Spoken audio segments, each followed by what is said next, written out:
남은 시간 3.9초, 111대 114로 석점차 열세인 인디애나가 타임아웃을 씁니다.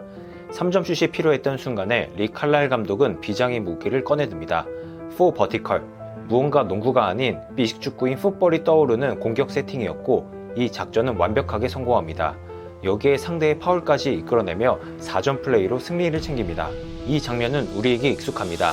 지난 시즌 동부 컨퍼런스 파이널 보스턴 셀틱스와 3차전 마지막에 나온 장면과 같은데요. 당시 공격에 실패한 인디애나가 이번에는 성공했습니다. 과연 이 전술은 어떻게 탄생했고 어떤 컨셉인지 한번 살펴보시죠. 이 전술을 고안한 코치는 인디애나의 어시스턴트 코치 제니 보우첵입니다. 그녀는 WNBA에서 잠시 뛰고 곧바로 부상과 함께 일찍 은퇴했는데요. 이후 플래그 풋볼을 시작했고 아니타 막스라는 뛰어난 쿼터백을 만납니다. 여기서 와이드 리시버로 활약한 보우첵 코치는 여러 전술에 대해 배웠고 여자 농구 전설 수버드와 이야기를 나누면서 플래그 풋볼을 농구에 적용할 수 있을지 논의했습니다. 이게 4 버티컬의 시작이었습니다. 사실 4 버티컬은 풋볼에서 쓰이는 전술 이름으로 이걸 그대로 농구로 가져온 겁니다. 4 버티컬의 핵심은 코트 전체를 활용하는 겁니다. 일반적인 경기 막판 3점 슛 플레이는 하프코트에서 이뤄지지만 4 버티컬은 코트 전체의 공간과 운동량을 활용하여 오픈슛 기회를 창출합니다. 고스 스크린이나 블러 스크린과 같이 스위치를 유도하는 속임수도 같이 일어납니다. 기존의 경기 막판 3점슛 성공률이 낮기 때문에 새로운 시도를 시작한 겁니다. 지난 2023-24 시즌 인디애나의 타임아웃 이후 혹은 경기 막판 상황에서 전술 등을 담당하는 마이클 와이너 코치가 4 버티컬을 플레이북에 포함시켰고 이걸 활용하게 됐습니다. 지난 시즌에 나온 첫 4 버티컬입니다.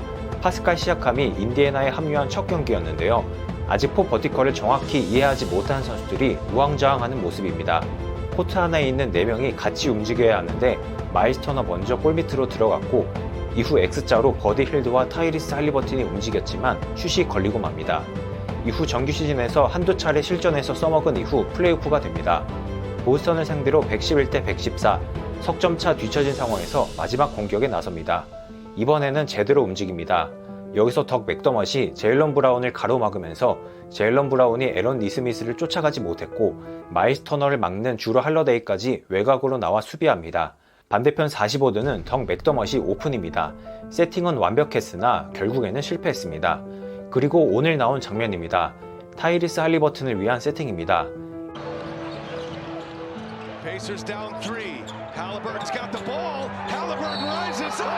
일부러 에런 니스미스가 타이리스 할리버튼의 매치업인 터린 프린스 쪽으로 달려가 스위치를 유도했습니다. 이후 스위치가 됐지만 타이리스 할리버튼을 쫓아가는 선수가 없습니다. 수비 실수가 나온 겁니다. 이 틈에 코너로 달려간 타이리스 할리버튼이 공을 잡고 어려운 상황에서 슛을 던졌고 결국 성공합니다. 경기 후 리 칼라일 감독은 이 전술 아이디어를 제시한 보우첵 코치에게 칭찬했고 와이너 코치가 약간의 변화를 줬다고 설명했습니다. 지난 시즌부터 꾸준히 연습하고 실전을 통해 확인한 결과가 위닝슛으로 이어지게 됐습니다. 미러키 벅스의 당 리버스 감독은 우리는 그 전술을 알고 있었고 연습도 했다. 그러나 놓치고 말았다. 몸싸움에서 밀리고 말았고 플레이 전부터 이미 문제가 있었다. 스위치할 이유가 없었지만 이렇게 됐다라고 아쉬워했습니다. 경기 막판 3점 슛을 던져야 하는 상황에서 제대로 된 3점 슛 기회를 만든다는 건 어려운 일입니다. 이를 위해 여러 전술들이 세상에 나오고 있는데요.